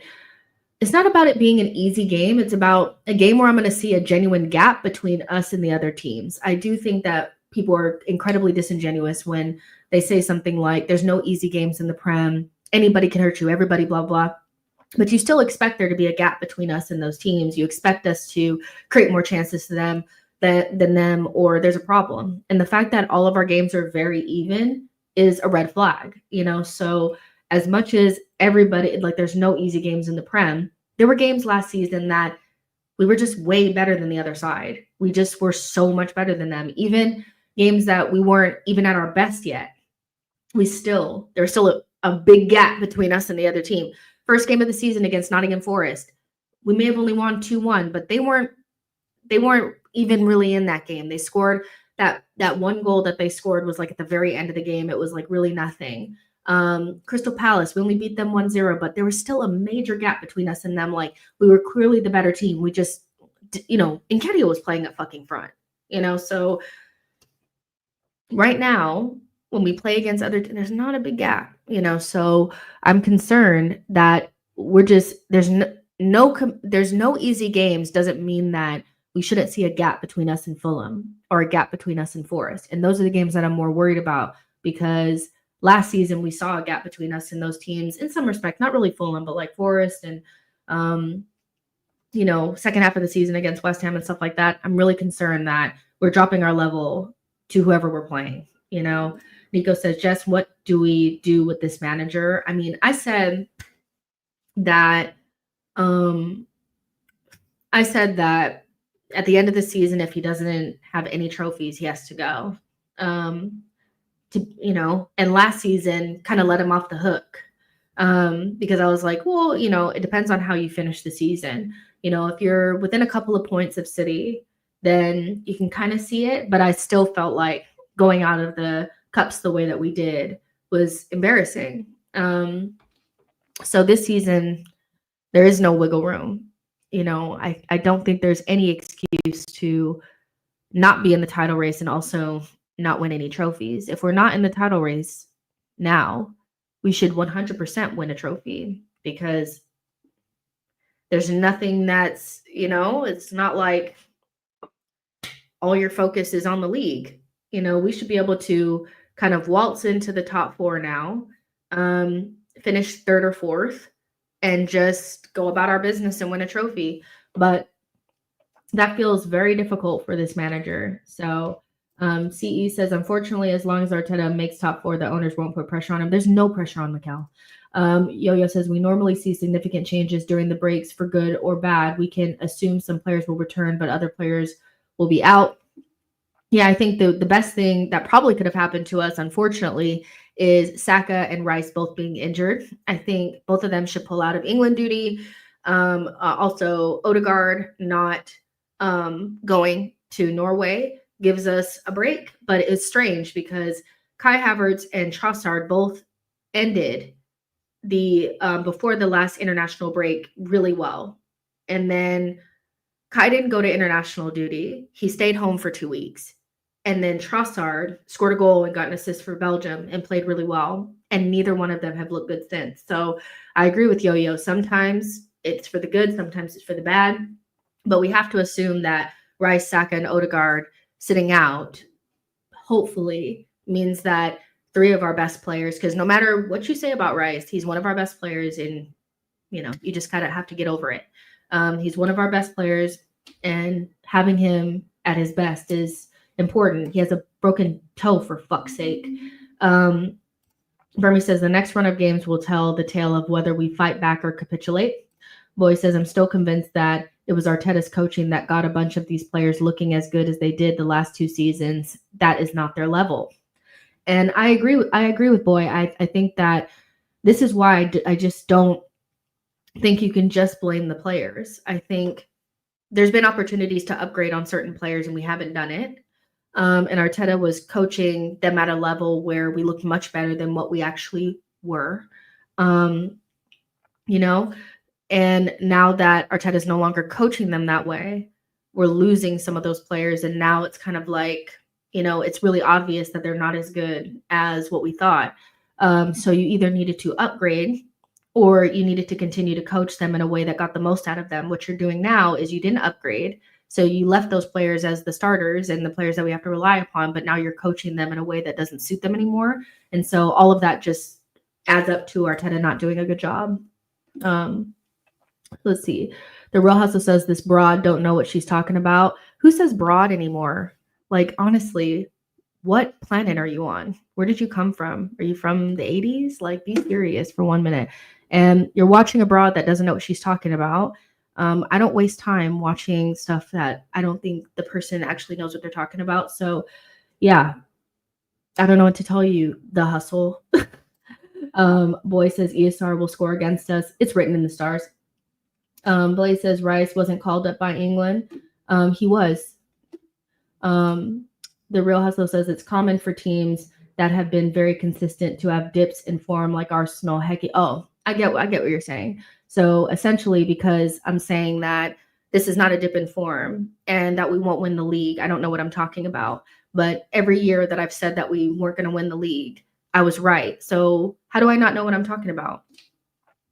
Everybody is stupid if they don't believe your positive nonsense. That's what I've noticed about that section of the fan base. It's no matter what, if you're not positive and you can't spin it into a positive, all of a sudden you just don't understand football. But you guys have been wrong every year. Every year you guys have been wrong. First season, when we came back from December and we lost to City at home, I said, that's it. We won't win. Oh, you're being so negative. You're being so negative. We didn't win. Last season, started off the season like shit. Don't think we're going to win the league. We didn't. So how is it that every single season I'm wrong and you're right, but nothing that you've ever said would happen happens? Like, come on now. This broad doesn't know what she's talking about. You don't know what the fuck you're talking about. Yo-Yo says, we have no director and KSC are absentee owners. Arteta isn't going anywhere regardless of what happened. And I think that's the major point now is that Arteta's not going anywhere. So as much as people are saying Arteta out, we all know he's not going anywhere. So it's all up to him to learn from his mistakes and learn quickly. Even with the group that he has, even without an out-and-out striker, even with Martinelli being up and down, hot and cold, even with a strange midfield at times, we know we can play a lot better than what we're doing now, um, and just getting the players into a position of happiness and joy and playing with a little bit of freedom we could probably do with a little bit of that. So yeah, I think the summer window was what it was, but we can genuinely play so much better than what we're playing like now, even under Mikel Arteta. So this international break is a really good opportunity for him to just admit to himself, maybe in a dark room, that yeah, I'm not doing a good job. Maybe I could have played Ethan a little bit more. Playing Trossard until he totally imploded on himself was probably not a good idea. Playing Kai Havertz in this dual role instead of just letting him be in the striker roles probably hasn't worked either. Not having any other creativity in the team other than Odegaard probably wasn't smart. And just go to something a lot more simple, and just relieve the pressure from the players. They know that they're not going to win the league. So the least we can do now is play good football, and that may just breed good results. Players, sometimes I just feel like sometimes you need to just poke the balloon and let the air go out and just let things completely reset. And a good reset would be just playing simple football, and stop playing this stiffy football, this scared football, because at this point, like, it could be third, it could be fourth, it could be fifth, at the stage. So yeah, just reset. Yo-Yo says, even though I've never been convinced by Arteta, I've tried to reason ways that he will succeed because it's difficult to support an Arsenal that I just don't trust. Sib says, I'm here for this. Arteta needs to leave if he doesn't win anything at the end of the season. Boy says, Arteta has goofed. He did not prep correctly for the season. And Blaise says, Jess, some Arsenal fans want to be positive because they want to protect Arteta from criticism. And I understand that, especially in his first couple of seasons. I did agree that we had to be realistic and also always maintain a level of context around the manager, because once you hire somebody with no experience, you have to assume that they're going to fuck up. You have to assume that they're going to make mistakes. Where it becomes problematic is when you have glaring problems in your squad and you don't solve them and you make the same mistakes over and over again. And I feel like Arteta is too smart to continue to make the same mistakes over and over again unless he thinks that he's doing right, So I think at this stage, it's okay to criticize the manager. It's okay to say that you don't think he's the guy at this stage. It's not the end of the world. It doesn't mean that you wish bad on him and you want his dog to die. It's not any of that kind of stuff. It's not that deep. I think when you want the team to lose so that you can rage on camera, that's one thing. But there's a very small percentage of Arsenal fans that do that. It's not a big percentage. It's very small. And I think making everybody that doesn't think Arteta is the guy into that person is it's troublesome, because I feel like it makes honest conversations or genuine discourse harder to have, because people are so busy trying to tap down a conversation that kind of needs to be had at this point. Is Arteta the guy? Why is it so hard to have that conversation? Yeah, but he's missing players. Missing players doesn't mean that you can't pass the ball to each other. It just doesn't. It doesn't mean that everybody should be without confidence. It doesn't mean that players should be playing at a level that we just know that is not the level that they can play at. So I think we give Arteta a lot of grace that he doesn't deserve, especially for somebody that we know doesn't have a lot of experience. So he surely has to be making mistakes. Yeah. So that's kind of where I am with it. I don't think he can go through another season without winning a trophy. And I think being out of the title race, or it's not mathematically out of the title race, but being in a position so far away from, the top of the league at this stage, I think it's difficult not to question things. So yeah. Wake Up Mind says the squad doesn't look ready. No proper backup for attackers. Trossard was a stopgap. Can't rely on him. Odegaard, Saka needs proper backup. So yeah. Gabby Jesus. Crazy. Um, People were talking about Gabby Jesus was coming in, and I was like, it is well. So let's start with the player ratings. Let's start with Raya.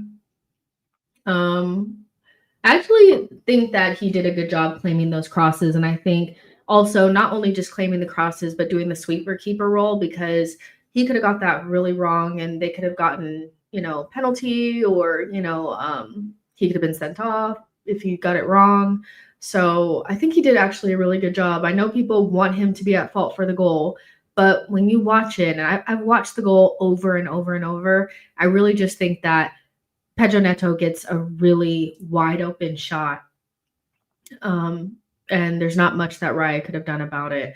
And if every goal is the goalkeeper's fault, then I just don't know how you analyze football. I really don't.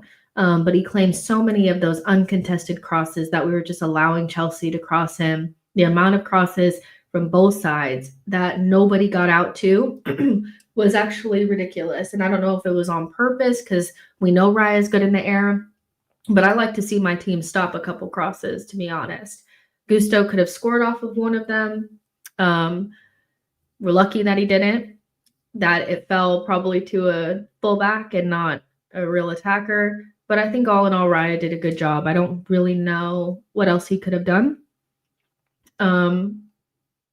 So yeah, I'm going to give him, I don't think the performance was as good as other people think. So if these are low for you, then I don't know what to tell you, but I'm going to give him a 6. I think our standards are really low. I think the first half was really kind of poor. And then we only really played well for about like 10 minutes around the time where we scored, and then we went flat again. So these may be lower than what people want to give, but it's like, come on. White started off good, and then he did that thing where he got a silly yellow. And I know some people were like, he did, some people can do nothing, nothing and get a yellow, and then people can do this and not get a yellow. It was a silly yellow. I think sometimes we have to take a little bit of responsibility and not always blame the refs. He didn't need to do that. The dark arts thing, when you're a suspect defender, in those wide areas, the last thing you want is to be on a yellow in the first half because you grab somebody down unnecessarily. It wasn't like he was going to be free on goal or anything. They were at like the halfway line and everybody was in position. Like, it was a very strange decision. Other than that, he didn't really get like toasted. But he didn't really add anything in the final third either. I don't think he offered the overlap very much, and that's probably more because Arteta was like, stay back, we don't want to concede. And then the one chance that I thought he could have gotten into the box and got that curling cross that ended up like, just going past that post, he wasn't there. So he wasn't like awful, but he also wasn't good either, or that good. So like a 6. Saliba was probably one of our better players today. I will say one thing about Saliba, though. I feel like there was one moment where he allowed, what's that child's name? Fofana, to get in front of him. And Fofana could have scored. There's just like a lot of times where I feel like Saliba just lets the opposition get ahead on it or get in front of him. And sometimes we get punished for it and sometimes we don't. Today we weren't punished for it, but there's quite a few examples of this season in particular where the ball goes into an area and his player that he's supposedly marking gets on the end of it. And I just think the defending in the box for him could be better, but it's neither here nor there. But on the ball, I thought he did some good things. We'll never know if he was offside or not. But the cross was good. It was threatening. He had some good moments in the second half where he just maintained his composure and found a pass forward, which was nice. And at certain points in the game, if our defenders don't push up and start creating attacks, they ain't getting created. So I like that from Saliba. And yeah, I thought He was one of our, better performers. That doesn't really mean anything because there wasn't many. So 6.5. Gabrielle, don't think he was bad.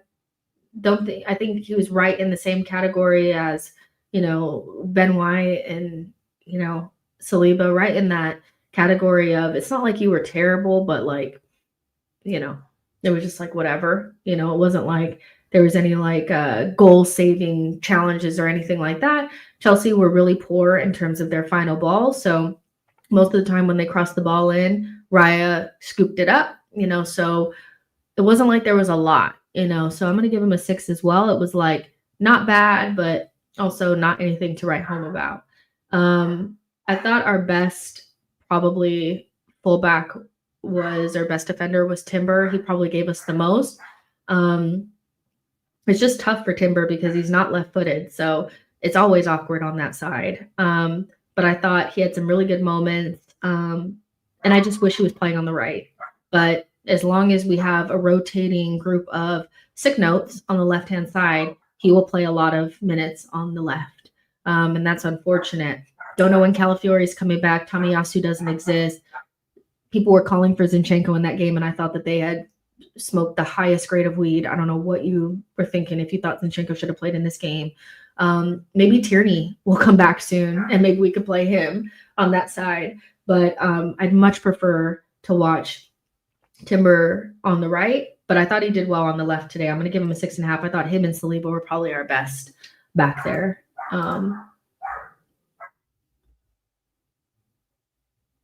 Hold on, let's see.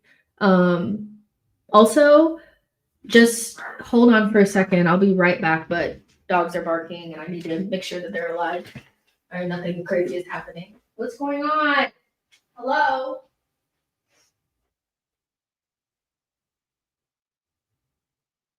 Stop. What are you doing? You're annoying me. Okay. Sorry, guys. I don't know what was going on. Victor says Timber 7.5. He had a nice run around the 70 minutes. I miss Calafiori. Mazvita says I actually like Tierney. And maybe if you're just going to continue to play this way and Martinelli needs an overlap, put Tierney out there. Fuck it. I don't know. Like at this point, I'm so tired of what the fuck I'm watching. Give me Tierney. I just don't even care anymore. Arsenal perspective is Saliba 7. Victor says, yeah, Saliba seems a bit lax if Fofana had scored that. I mean, this is just not the first time I kind of see it like often where the player gets ahead of Saliba a lot in the box. His box defending is not that great. He's more like a good sweeper, but in the box can get got at, so yeah. So that being said, it's like I don't think the defense was our problem today. I think they did as well as they could, but it just was what it was. Now next, midfield. Partey, first couple minutes, he had no clue where Palmer was. Listen, he's just not really that good at marshalling in front of the back line. His main skill is what he does on the ball. And he does have a good technical level, but when that technical level is not there and he's not really giving you anything going forward, those pitfalls at the DM position start to become a little bit more like, okay. So he wasn't awful. I won't say that he was awful. I'll just say that it just wasn't anything to write home about. It was a very like average performance, so I'm gonna give him a 6. He's lucky that Palmer didn't score early because that would have been totally his fault. 6 for him. Let's see. Shocker, I actually don't think Rice is as bad as what you guys are saying. I think you guys are being disingenuous again. He's just not ever gonna be that great at that left center mid position. He's never going to be what you guys want. He's never going to be what I want in that position. It's not his position. But I actually thought he did okay, especially with a broken toe. I'd like to see you guys kick a ball with a broken toe. But I thought he was okay. Just like everyone else, except for Odegaard was probably our only good midfielder that had like a really good performance, I think. And he was like not really in shape. And then Marino had a good cameo. So I'm actually going to give Rice a 6 as well. It was just like, okay. He'll never reach the heights that he should until he moves into that 6th position. Once he does, we'll be free of whatever this nonsense is. Odegaard, we are nothing without him. And hopefully we can fully like dead the conversations around, oh my God, Odegaard, he's not please, like, we are nothing without Odegaard. Does he have flaws? Absolutely. You know, does he need to be better in certain things? Absolutely. But are we nothing without him? Absolutely. He's so classy in that midfield. He wasn't even fully fit, and he was dropping in, passing between the lines, speeding up the tempo when he could, got the assist for the goal, was doing so many good things. I thought we actually could press today as well, which is like a non-factor when he's not there. It's really a shame that everything is built around him and Arteta can't even fathom anything without him. And that's a fault of Mikel. But in terms of the way that Odegaard plays for us and how important he is not important. He is critical. He is critical because we are in the hospital in the emergency room without him, gasping for air. 7.5. And like I said, I'll do Marino. Marino, you know, I thought he had a good cameo. Whether or not you like him is very separate from what he did today. He was good today. Like, he passed really well between the lines. We had access to central spaces. He was actually the passes that people say Partey does. He was doing the balls in between the lines to Odegaard. He did those several times. And he was also getting the ball out wide to Martinelli, and defended his left space very well. I don't really see why people thought that Marino was bad. I think if you only watch the first couple minutes where he was in, he missed that one chance, then it's like, oh, he's just terrible. But he wasn't. If you're actually watching the game, he was actually pretty good. And so is he the answer to everything? That's a completely different question than did he play well today? And there are a lot of players that are not our answer, but we've been able to actually rate them properly because that's not the conversation that we're having. 7. Let's see. Saka, I thought was still threatening, but definitely struggled against Cucurella. Cucurella definitely has his number. But at the same time, what I will say is that when you have inverted fullbacks or inverted wingers and there's no overlap, it's very easy to see what they want to do. And it was like very basic coaching 101. I'm not even a coach, and I would have done the same thing that Maresca did. He basically just had 2 players in the left, whenever Martinelli or Saka tried to cut it in, there was always 2 players there to win the ball off of them. One of the defenders and the fullback, or the fullback and the winger, whichever one. Sometimes it was Madueke and Gusto winning it off of Martinelli. Sometimes it was, you know, whoever else and Cucurella on that other side, sometimes center back. All they had to do was wait for Saka and Martinelli to go on the inside, and it was just so easy because they knew without the overlap that that's all that they were going to do. And our fullbacks really didn't overlap that much today. So I think when you're 2v1 most of the time, you're going to lose. And so I'm trying not to be, for Martinelli and Saka, not to be super harsh on them because no one plays like this. Nobody plays with just your 3 attackers and 6 defenders and expects them to be able to create anything. You have to commit other men forward. You have to add more runs to your game. And I'm not just talking about the 3rd man run that comes from one of our DMs or our left back. When magically Saka or Martinelli does get free away from their marker, you have to create more chaos in the half spaces, and we just don't, because we don't commit our fullback and we don't commit our attacking mids. Everybody is sitting behind the ball. except for our 3 attackers, is really frustrating to watch. And so I think both Saka and Martinelli suffered from that today because Maresca just coached a very basic defensive structure that like Arteta just couldn't handle. He just left his wingers out for dead.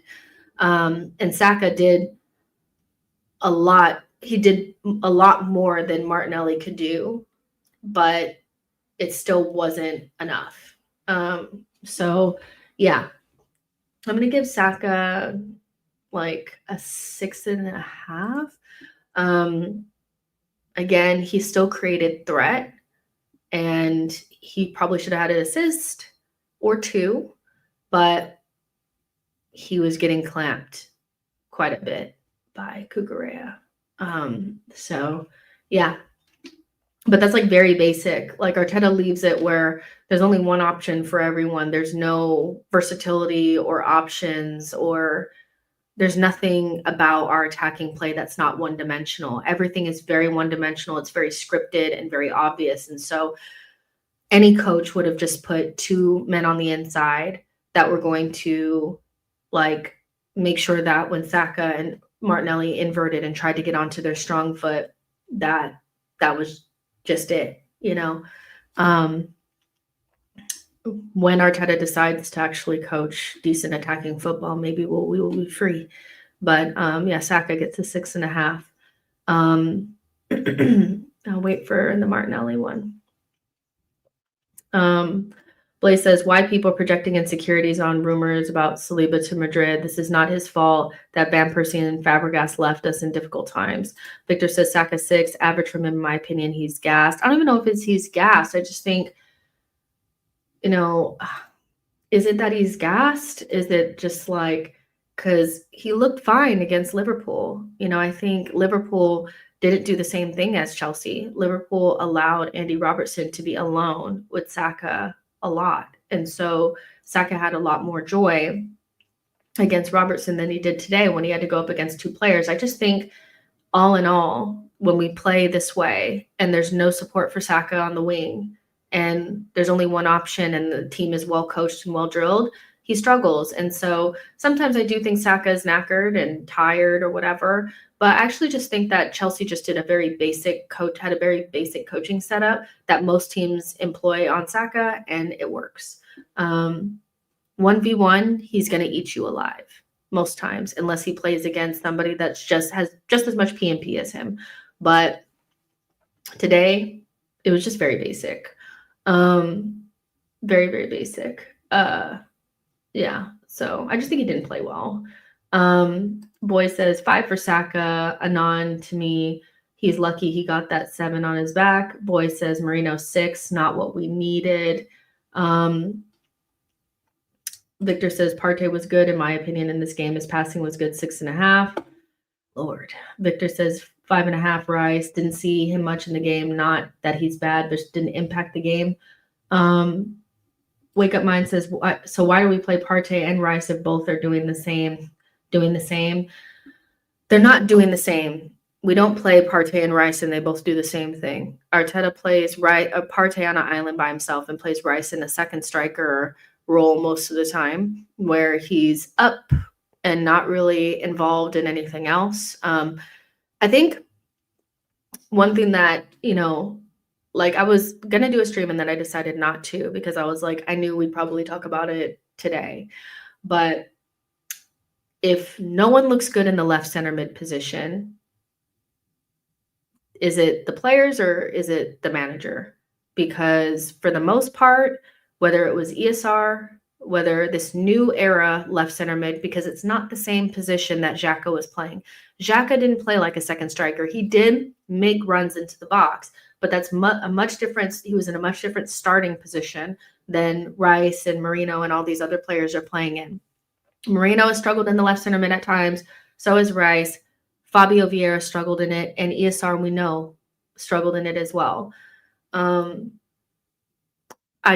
don't really know how much simpler it needs to be spelled out that the left center mid position at Arsenal is overcomplicated and doesn't need to be this galaxy brain bullshit. Just play midfielders in midfield. Stop inverting your left back and making them into the midfielder. The role that Timber is playing, that should be a midfielder. Driving through the midfield and trying to find passes, that should be your midfielder. It should not be your left 8. And Rice is not the only person that struggled in that position, because Emil really struggled in it too, and so did Fabio. So yeah, we don't play them the same in the boat, and they're not doing the same thing. Partey is usually much deeper and kind of on an island by himself, which doesn't help him, because without Rice kind of right next to him, he suffers off the ball. And Rice is like way far up. So once you get past Rice, you just have Partey, and Partey just backs up, because if he commits, you're just in on goal, or in on our back line. So we don't play Partey and Rice and they're both doing the same. They're not. Like, they're playing two completely different roles. The role that Rice plays, that Moreno has played, that that ESR and Fabio has played, ever since Xhaka's left, Arteta just cannot get a grip on this left center mid. It doesn't support the left wing at all. They don't overlap. They don't create angles. They barely even pass it to Martinelli or pass it to the left wing. It's a very strange thing that he's decided to do.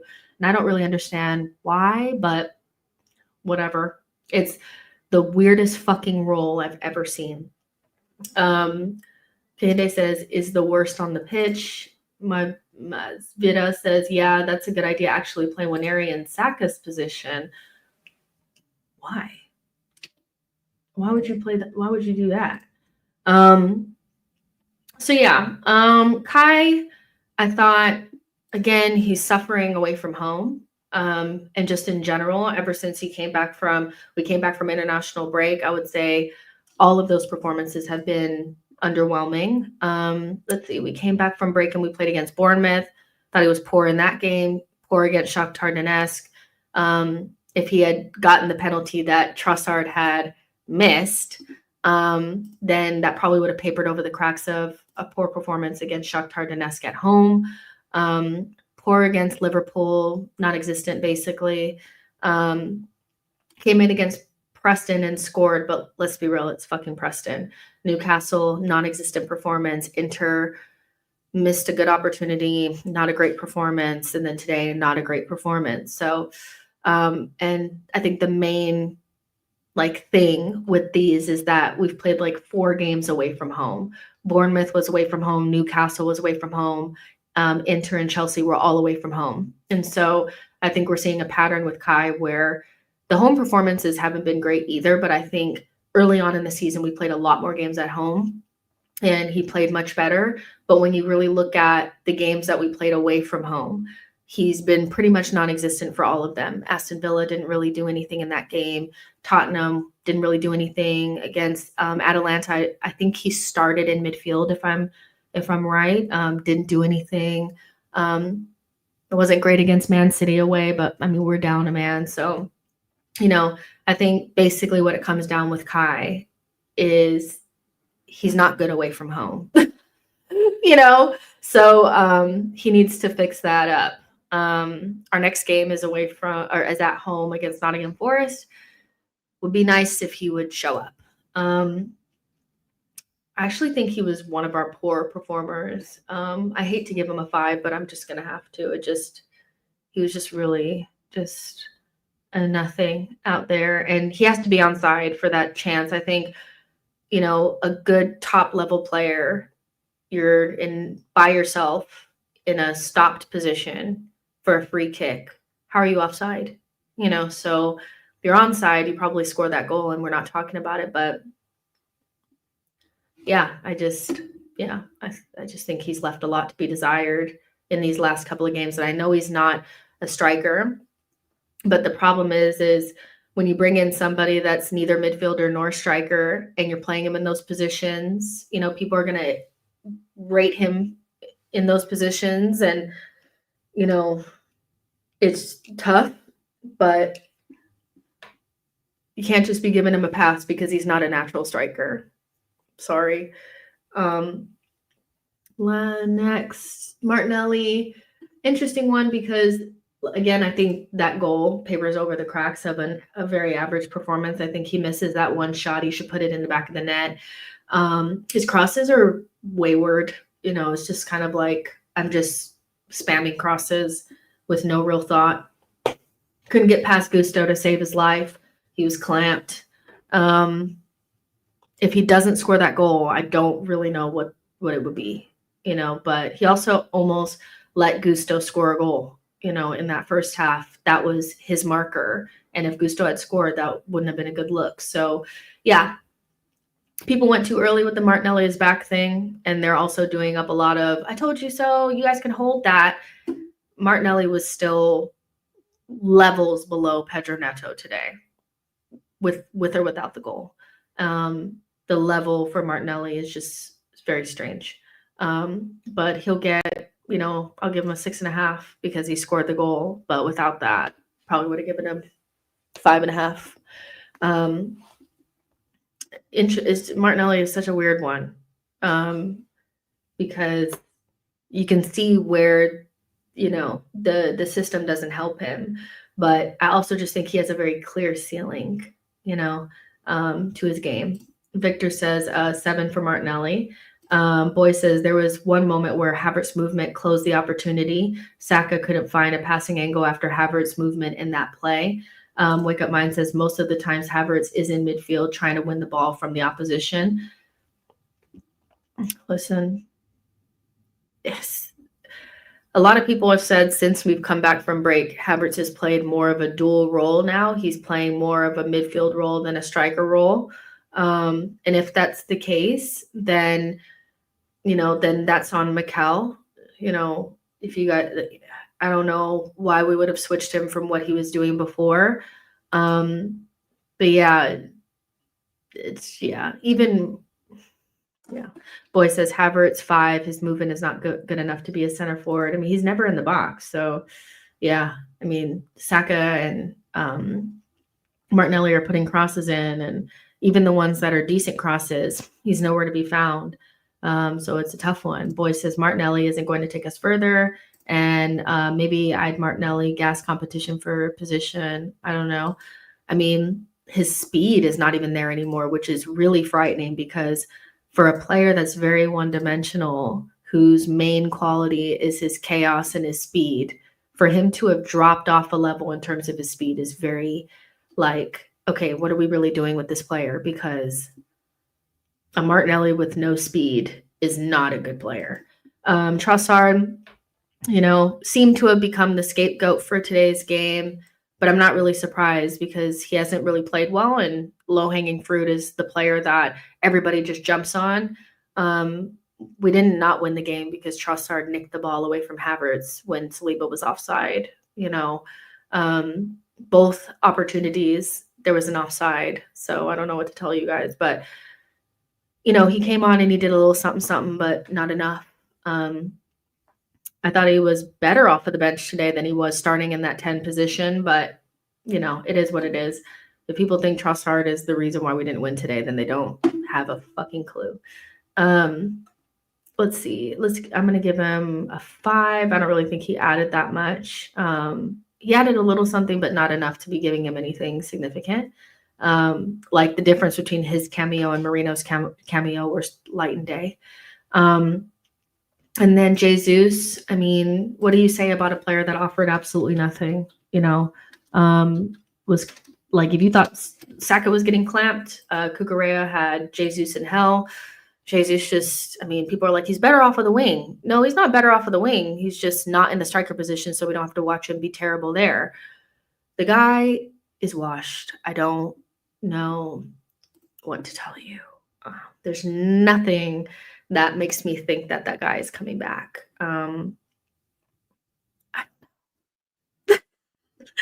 I don't know what to tell you. You guys fell for fire in the belly. He's just a net negative right now. Yeah, the only good thing is that we didn't have to see Sterling, because I think Sterling would have been even worse. Because I mean, the fuck, so Jesus, I don't know. But again, you went through a summer window. and brought in Sterling when you already have Jesus, Martinelli, and Kai Havertz in your team. The only reliable attacker that he has is Saka. And that guy, he's, sometimes he just doesn't even look like he can get through the 90 minutes. So, I can't really say like that I'm surprised that this is happening, because this is the team that you constructed. How on earth do you go through a summer window and not bring in, like, I'm so real when I say that it would not take much to get, like, to be better than Jesus right now. And Bomo would be better. João Pedro, Welbeck, better. Delap, better. It would not take much. There are a lot of people that have scored more goals than Jesus so far this season. And I know that he has had not a lot of playing time, but he could be out there for 180 minutes and not score a goal. The guy is he's just not it. So, yeah, I don't know. I just don't know how you think that this is okay, but this is why when the window shut, I said, y'all have fucked up so badly, because Jesus isn't going to get you to the promised land. The guy is washed. But he says Jesus was finished after he made comments about scoring goals is not his strength. Yeah, it was giving Lacazette. When Lacazette said, well, I don't just score goals, I'm here to help the team. And I was like, you're done. As soon as a number 9 accepts that they don't score goals, they're finished. They are finished. And that's exactly what he did. And he struggled ever since then. And so, like, really struggled. And there's nothing like the player that was there. And that's the thing, is we've had 2 players that have been nothing like they were in the first season that we challenged for the league. And we risked our season on them getting back into form. And I just didn't really understand why we did that. I would have never risked my season on Jesus and Martinelli getting back into form.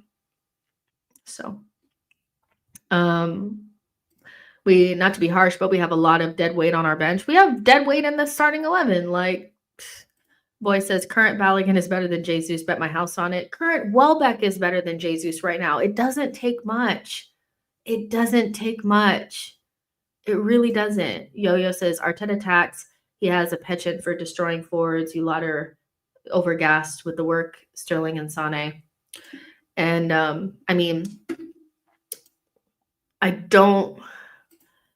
it's interesting because one thing that Arteta hasn't really mastered is, I think, his off-the-ball structure is really good. Defensively, he's a good defensive coach, but he really struggles with consistent attacking football. And he's had 1 season of it, and it leads me to believe that he lucked up on it because he's not been able to replicate it since. And we're 2 seasons on from that. And so early on in his tenure, he couldn't even get Aubameyang to score. Once he moved Aubameyang to left wing after his half season, Aubameyang never scored. Lacazette never scored. Now we're in a period where he also likes to, players that aren't known for scoring goals, he tries to make them into goal scorers, which there's nothing wrong with trying to make players into better players and make them more well-rounded. But if I was Arteta, because I know Saka and Odegaard are more creative figures, I would give them attackers to feed instead of trying to make them into the goal scorers, because they just, it's like a waste of time, So, yeah, it's weird, but consistent attacking football has really not been Arteta's strength, and he's only had 1 season of it. And so because he can't replicate it season on season, I'm thinking that he just got lucky. Because I'm just like, why can't you replicate what you did in 2022, 2023, even like mildly for a consistent amount of time? Like, what is this, Victor says, with the way that our forwards are moving, I'd rather us not ruin someone like Gyökeres or Nico Williams. Brian, thank you so much for your super chat. Says, I thought Havertz could have been the striker to help us win the title. He can be a piece to a title-winning team, but he can't be the main guy. And in a title-winning team, Havertz is starting half of the games as a striker and half as a midfielder. He just he just doesn't have I think we're making our lives so much harder than it needs to be. We have fullbacks that are midfielders. We have, left center mid that, are not contributing to anything but just floating throughout the game. We have a striker that doesn't exist in the box. It's if we just have a striker that strikes, midfielders that midfield, and defenders that defend, I guarantee you we'll be so much better. But everybody's main qualities is outside of what they either naturally do or outside of what their position is supposed to be doing.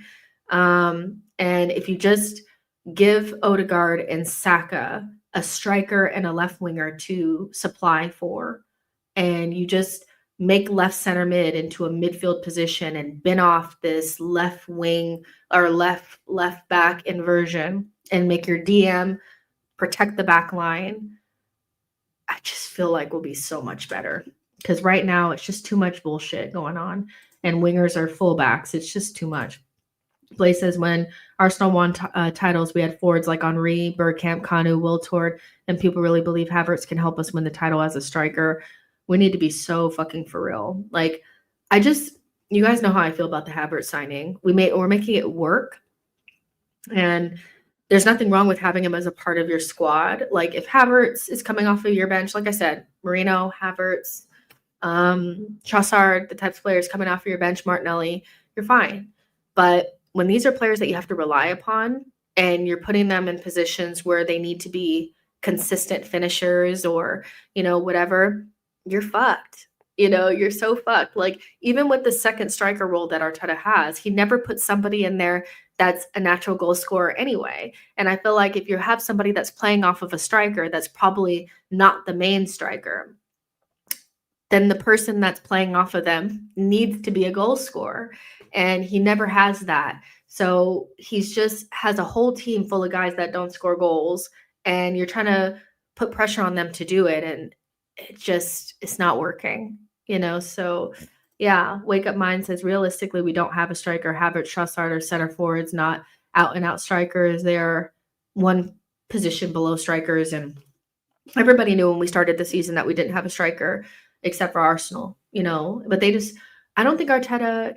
think Arteta thinks he's so much smarter. Like, he's like, well, I can win without a striker. I can win without a balanced midfield. I can win with this second striker, left center mid role. I can win with Havertz in midfield. Like, I don't really understand why he's making his life so much harder. No one would go 5 years post Aubameyang without buying a striker. Like, no one, So I feel like he wants this. Yo-Yo says Kai wasn't better than Xhaka, who himself wasn't good enough. The German was signed over Kudus Barella. If reports are true, he's playing the 9 because Jesus was a costly flop. And it's true. Like, I just never really understood the Kai signing. I still don't. I feel like he doesn't solve any of our problems. And as much as I like the kid and as much as he did really well at the beginning of 2024, he doesn't solve any of our problems. He didn't replace Xhaka and he hasn't replaced Aubameyang, and those are the two players that we need to replace. We need to replace the goal scorer or replace Jesus, whatever you want to call it, replace Jesus / the goal scorer and replace Xhaka. And we just never did it, But I also think that, Arteta is hard-headed and wants to prove that Havertz was the right signing instead of just saying, because no one in their right mind would have spent 65 million on Kai. So, but he doesn't want to admit that he made a mistake. So he's double downing on it and double downing on it. So it's whatever. So yeah, and I don't think that Yo-Yo was saying that Xhaka not a good player. He said Yo-Yo was saying that he wasn't. I mean, when Xhaka left, most people that were not using recency bias knew that Xhaka wasn't the end all be all. At the very most, he would have been great, player going down to the bench. But we all knew that we needed to upgrade on Xhaka, and we just didn't, So even if he is quality, which most of the players that we have in our team right now are good players, most of them are not shit. Like, we don't have any Mustafis in our team anymore. These are quality players. So just being quality isn't enough. We needed to upgrade on Xhaka, and we didn't. So I don't think Yo-Yo was saying that Xhaka wasn't a good player, but he had one good season and people really ran with it. And because we haven't replaced him properly, people are pretending like there's just no world without him. There's no world without him. We just needed to actually replace him with somebody that was better than him, and we just didn't. We've needed 2 midfielders for a long time. We haven't done it. We've needed a striker for as long as I can remember. We haven't done it. It's not that these players were so irreplaceable, it's that Arsenal are just stupid. John Donut says Xhaka had 1 good year out of 7. Man, people can miss me with that BS. He was here now and he is not. Move on. And that's exactly. So yeah. And I had this conversation in a group chat. We'll get out of here in a second, but I was like, the reason why people are pretending like ESR was the answer is because ESR, we haven't replaced ESR or injected creativity into the team where we lost it. I saw, Fabio got an assist the other day. He also created a goal for Porto the other day. ESR is playing well for Fulham. Those are good things that we should be like, oh, but because we have no creativity in the squad and Arteta is deathly afraid of using Ethan Nwaneri, it's like, well, why did we sell ESR? ESR should have been a good sale for us that nobody looked back on and we could just watch him play for Fulham and be excited about it. But you can't because we're actively looking at stupid squad building. And it's the same thing that happened with Xhaka. We sold Xhaka. That should have been a good sale. But because Arteta thought Kai Havertz was a good replacement for him, because I think Ethan is probably more talented than ESR. And if Arteta just leaned into it, we wouldn't be people would be dying for ESR to come back. He didn't score a goal for us in 2 years. It was a great sale, but you can't let it go. You can't let it go because we always fuck up. The Cosmic Moth says ESR, Fabio, Eddie, and Nelson all gone, only Sterling brought in. Exactly. It's like you had to bring in somebody else. And I think that's why people wanted Eze. If you have Eze, who's obviously struggling at Crystal Palace right now, but Eze is pure quality. If he was in the team in the moments where Odegaard wasn't there, we probably wouldn't have been in such a bad position. At least just somebody that has a little bit of flair and finesse to them. We had nothing. He ran a Partey, Rice, Marino midfield against Bournemouth. Arteta is lost, but every time ESR scores, people are like, I told you we should have kept him. It's like, all right, cool. All right. Make sure you guys smash the likes on your way out. I'm going to go ahead and go because I've already missed half of a game that I was meant to be watching, but I wanted to make sure that we got all of the feelings out so we can, move forward and stuff. And, yeah, I mean, it is what it is. People are saying Saliba's onside. I don't really care. I'm like, whatever. But yeah, just make sure you guys smash the likes on your way out, and I'll talk to you guys on the next one. Bye. Happy international break.